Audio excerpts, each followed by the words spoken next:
তোমার কাছে তোমার বাবা হয়তো রাজার রাজা, আমার বাবা খুব সাধারণ, রোজ খেটে খাওয়া প্রজা। তোমার জন্যে তোমার বাবা চাঁদ পেরে দিতে পারে, আমার বাবা তো হত দরিদ্র, খালি হাতে ঘরে ফেরে।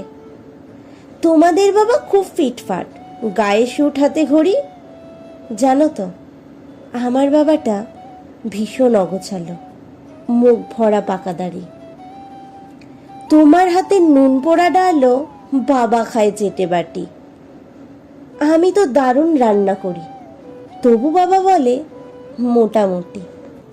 তোমাদের জন্মদিনে বাবা দামি উপহার দেয়, আমার বাবা এত আনমো না, দিনটাই ভুলে যায়। তোমার বাবা হাত ধরিয়ে রাস্তা করায় পার, আমার বাবা নিজেই পারে না, আমি হাত ধরি তার।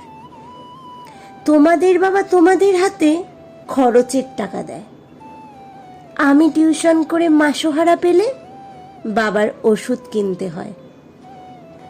তোমার বাবা রাখতেই পারে তোমায় ভীষণ সুখে, আমার বাবাও চেষ্টা করে আগলে রাখতে বুকে।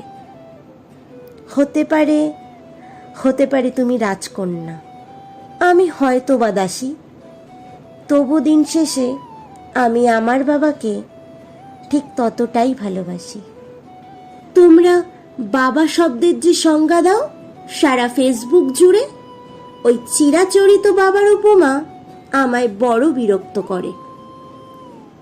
আমার বাবা তোমাদের করা ব্যাখ্যার মতন নয়, তাই ওগুলো দেখলে নিজের উপরে বড় অভিমান হয়।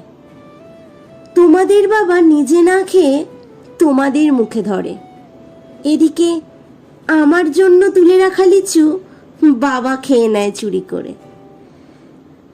বোঝেই না উনি এত শত কথা, বড্ড সরল জানো, তাই তো এমন জটিল সমাজে ভীষণ বেমানানো।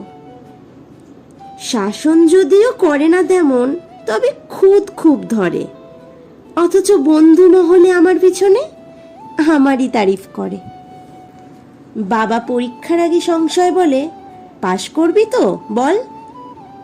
রেজাল্ট বেরোলে ভালো ফল হলে তার দু চোখেই জল।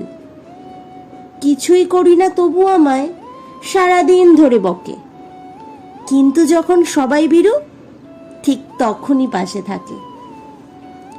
যে বলে খালি আমার দ্বারা কিছুই হবে না নাকি, তাকেই আমার সাফল্যে আমি দামামা বাজাতে দেখি। সবচেয়ে বেশি অশান্তি করি যে লোকটির সাথে, আমার বিয়ের পাকা কথা হলে সেই হাউমাউ করে কাঁদে, অথচ যখন জিজ্ঞেস করি পারবে থাকতে ছেড়ে, উত্তরে বলে বিদায় হতো, আমি বাজবো হাত পা ঝেড়ে। অনুতাপ জমে বুকের গহনে অভিমান জন্মায়, সময়ের সাথে যদিও আবার সে বরফ গলে যায়। এই পৃথিবীতে সময়ের সাথে কত পরিচয় হয়, হিসেব করে দেখেছি কেউই বাবার মতন নয়।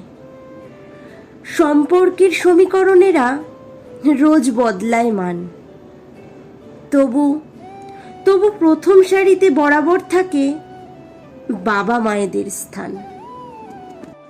ঝগড়া ঝামেলা অভিমান এসব এত কিছুর পরও আমায় একটা বিষয় ওনার প্রতি দুর্বল করে বড়।